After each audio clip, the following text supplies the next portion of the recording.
Jewellers first ever factory outlet లో నక్షి Mela October 25 నుంచి 2 November వరకు ఎలాంటి నక్షి ఆర్నమెంట్స్ పైన ఫ్లాట్ 9.99% VA మాత్రమే. ఈ ఆఫర్ అన్ని బ్రాంచెస్ కి వర్తిస్తుంది. గత 10 ఏళ్లుగా బీఆర్ఎస్ పాలనలో అసలు అభివృద్ధి జరగలేదంటూ కూడా ముఖ్యమంత్రి రేవంత్ రెడ్డి మాట్లాడుతూ ఉన్నారు.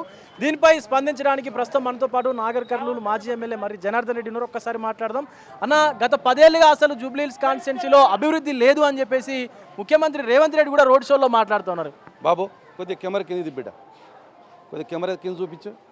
ఇగో ఈ మన నడుస్తున్న సీసీ రోడ్ కానీ ఈ అండర్ డ్రైనేజ్ కానీ ఓపెన్ అధికారి వేసింది కదా 10 ఏళ్ళ. నేను రహమత్ నగర్లో కాదు, హైదరాబాద్లో రేవంత్ రెడ్డి గారిని ఒకటే నేను అడుగుతున్నా.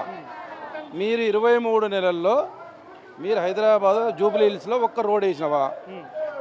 చర్చకు సిద్ధమా? రహమత్ నగర్కి వస్తావా? బోరబండకు వస్తావా? శ్రీనగర్ కాలనీకి వస్తావా? వెంకటరామరావు షేక్పేటకి వస్తావా? మీరు ఒక్క రోడ్ వేసినట్టు ఈ 23 నెలల్లో ఎక్కడన్నా మీరు ఒక డ్రైనేజ్ చూసిరా, తట్టడి మట్టి తీసిరా? నగరంలో మీరు చేసిన అభివృద్ధి ఏంటి?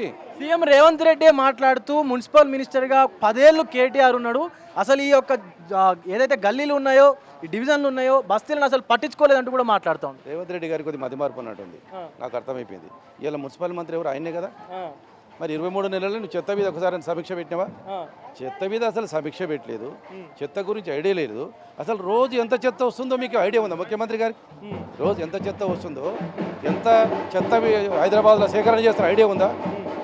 10 ఏళ్ల కింద 3,500 టన్నుల చెత్త సేకరణ ఉంటే ముఖ్యమంత్రి గారు 400 యూనిట్లు పెట్టి స్వయంగా కేసీఆర్ గారు ఒక బస్తీకి ఆయన పోయి మంత్రులు, ఎమ్మెల్యేలు అందరూ ప్రజాపతి ఇన్వాల్వ్, ఆఫీసర్లను, ఐఏఎస్ ఐపీఎస్లను ఇన్వాల్వ్ చేసి చెత్త సేకరణ చేసి ఇలా చెత్త లేకుండా చేసినాం. కేంద్ర ప్రభుత్వం ఇచ్చిన అవార్డులలో 90% హైదరాబాద్కు వచ్చినాయి అవార్డ్స్. మరి రేవంత్ రెడ్డి గారు ఇప్పటివరకు ఏం అవార్డు వచ్చింది? నిన్న తెలంగాణ భవన్లో జూబ్లీహిల్స్ ప్రగతి నివేదిక కార్యక్రమంలో కేటీఆర్ మాట్లాడుతూ లైట్ డిటెక్టర్ టెస్ట్కి రేవంత్ రెడ్డి సిద్ధమా అంటూ కూడా సవాల్ విసిరారు. అదే కదా ఆయన ఇప్పుడు కదా, నువ్వు మగవాడు అయితే, నువ్వు మగ పుట్టుక పుడితే, నువ్వు మగవాడు అయితే, నువ్వు మగ పుట్టుక పుట్టితే ఇద్దరం మొత్తం చర్చ పెట్టండి. ఎక్కడ? ప్రెస్ క్లబ్బా, అసెంబ్లీయా? నువ్వు ఏదికి నువ్వు డిసైడ్ చేయి. అసలు నువ్వు ఇద్దరం లైట్ డిటెక్ట్ పెట్టుకుందాం. నువ్వు ఓటు కొనేటు కోసంతో ఏసీపీ కేసు ఎదుర్కొంటున్నావు కదా, నేను ఫార్ములా వల్ల నా మీద ఏసీపీ కేసు ఉంది కదా, ఇద్దరం పెడదాం, లైవ్ పెడదాం, టీవీలన్నీ లైవ్ పెడదాం. ఆటోమేటిక్ తెలిసిపోతుంది, దొంగ ఎవడో దొరవడో తెలిసిపోతుంది కదా. దానికి సిద్ధమా అని చెప్పి ఇంతవరకు దాన్ని దాటా చేస్తూ, దాన్ని కాలయాపన చేస్తూ కేటీఆర్ గారు క్లియర్ చెప్పారు, నేను తప్పు చేస్తే రాజకీయాల నుంచి వెళ్ళిపోతా, మీరు నువ్వేం చేస్తామని చెప్తే దాని ఇంతవరకు దాని మీద అతి లేదు గతి లేదు. మరి 30,000 మెజారిటీ నవీన్ యాదవ్కి వస్తుంది, మా అభ్యర్థి గెలుస్తాడంటూ కూడా ప్రచార షోల్లో కావచ్చు, రోడ్ షోలో కావచ్చు ముఖ్యమంత్రి రేవంత్ రెడ్డి మాట్లాడుతున్నాడు. నేను మీ బిగ్ టీవీ ద్వారా రేవంత్ రెడ్డి గారికి నేను ఛాలెంజ్ చేస్తున్నాను. ఓడిపోతే ఏం చేస్తావు చెప్పు? 30,000 మెజారిటీ తర్వాత ఓడిపోతే నువ్వు సీఎంకి రాజీనామా చేస్తావా? ముఖ్యమంత్రి రాజీనామా చేస్తాడో చెప్పు, దాన్ని మేమందరం సిద్ధం. నేను ఇలా చెప్తున్నాం కదా, మీ బీఆర్ఎస్ పార్టీకి వెళ్తే నువ్వు ఓడిపోతే 30,000 మెజార్టీ తర్వాత అసలు నువ్వు ఓడిపోతే ఏం చేస్తావు? కాంగ్రెస్ పార్టీ ఓడితే నైతిక బాధ్యత వహించి రాజీనామా చేస్తావా? జనరల్ ఎలక్షన్ పోదామా? నువ్వు ఈ మొత్తం ప్రభుత్వాన్ని బర్తరఫ్ చేసి పోదాం, మళ్ళీ ఎలక్షన్ పెడతాం, రిఫరెండర్ కదా పోదాం. మరి ఏం చెప్పు, దాని గురించి మాట్లాడు కదా. 30,000 మెజార్టీ దేవుడేరు కదా ఆయన, అసలు గెలుపుకు లేదు. నువ్వు గెలుపు మీద ధీమా ఉంటే మంత్రి మీద క్యాబినెట్ మీటింగ్ పెట్టి మంత్రుల మీద ఎందుకు సీరియస్ అవుతావు? నువ్వు గెలుస్తుంది అనుకున్నప్పుడు ఒక ముఖ్యమంత్రి బై ఎలక్షన్లు వచ్చినప్పుడు ఒక్క నియోజకవర్గానికి ఒకసారి వస్తాడు. నువ్వు ముఖ్యమంత్రివా, కార్పొరేటర్వా, ఎమ్మెల్యేవా, ఎవరు నువ్వు? అసలు 15 మీటింగ్లు ఎట్లా పెడతావు? కార్నర్ మీటింగ్లు అంటే నీకు గెలుపు మీద ధీమా ఉంటే ఓటమి భయంతో ఇవన్నీ చేస్తున్నారు అంటున్నారా? దాని డౌట్ ఏముందండి?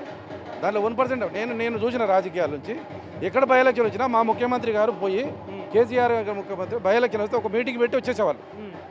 ఒక ముఖ్యమంత్రి స్థాయి నుంచి ఒక బై ఎలక్షన్నే పోతే ఇక నా అయిపోయింది, నా బతుకు అయిపోయింది, నా పరిస్థితి అయిపోయింది అనే విధంగా భయపడుతున్నావు.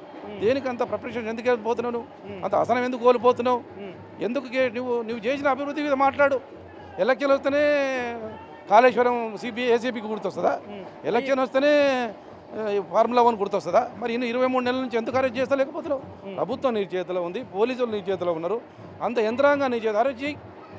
అది శాత కాకుండా ఒక సంవత్సరానికి 75,000 కోట్ల రూపాయలు మీరు అంటే మీ గత ప్రభుత్వం చేసినటువంటి దానికోసమే, అప్పు కోసమే ఈఎంఐ కడతా ఉన్నారని చెప్పేసి మంత్రులు మాట్లాడుతున్నారు. నేను ఒకటే చెప్తానా, వాళ్ళకు అతి లేదు గతి లేదు. ఒక్క మంత్రికి చదువుకున్నోడు లేడు, అసలు ఫైనాన్షియల్గా తెలిసిన వాళ్ళు లేరు, అసలు ఆర్థిక మంత్రికి ఆయనతో తెలియదు. వాళ్ళ కమిషన్ల మీద పోతుంది తప్ప 75,000 కోట్లు అప్పు చేసినారు. మేము చేసింది 3,86,000 కోట్లు మేము అప్పు చేసినాం. నువ్వు 2 సంవత్సరాలు 2,85,000 కోట్లు ఎందుకు అప్పు చేసినావు? ఏడబెట్టినావు? ఒక్కొక్క తల మీద 2 లక్షల రూపాయల అప్పు ఉంది. పూర్తి తెలంగాణ మీద 8 లక్షల కోట్లకు పైగా అప్పు ఉందని చెప్పేసి మంత్రులు మాట్లాడుతూ ఉన్నారు. ఏం చెప్పారు? కేసీఆర్ అప్పు చేసి చిన్న జర్నల్ పబ్లిక్ కేసీఆర్ అప్పు చేసి ఒక ఏది సెక్రటరేట్ కట్టిండు, కేసీఆర్ అప్పు చేసి కలెక్టరేట్ కట్టిండు, కేసీఆర్ అప్పు చేసి ఎస్పీ ఆఫీస్ కట్టిండు, కేసీఆర్ అప్పు చేసి కాళేశ్వరం కట్టిండు, కేసీఆర్ అప్పు చేసి పాలమూరు రంగారెడ్డి కట్టిండు, కేసీఆర్ అప్పు చేసి సీతారామ ప్రాజెక్ట్ కట్టిండు, కేసీఆర్ అప్పు చేసి కేసీఆర్ కిట్ ఇచ్చిండు, కేసీఆర్ అప్పు చేసి మా కళ్యాణ లక్ష్మి ఇచ్చిండు, కేసీఆర్ అప్పు చేసి 4,000 పింఛన్ ఇచ్చిండు, కేసీఆర్ అప్పు చేసి 10,000 రూపాయలు రైతు బంధు ఇచ్చిండు. నీవేమి ఇచ్చినావు చెప్పరాదు? నువ్వేమి ఇచ్చినావు? నువ్వు ఇచ్చింది ఏం లేదు, జీరో కదా. మాటలు పాటలు పనికి మాలిన మాటలు, చాతగాని మాటలు, దొంగ హామీలు, దొంగ మాటలు, ఇవన్నీ మాట్లాడడం కరెక్ట్ కాదు. నువ్వు ప్రజలు ముఖ్యమంత్రి అయినావు. ఈ 2 ఏళ్ళు అయిపోయింది, ఇంకా 3 ఏళ్ళు ఏం చేస్తావు చెప్పు ప్రజలకు?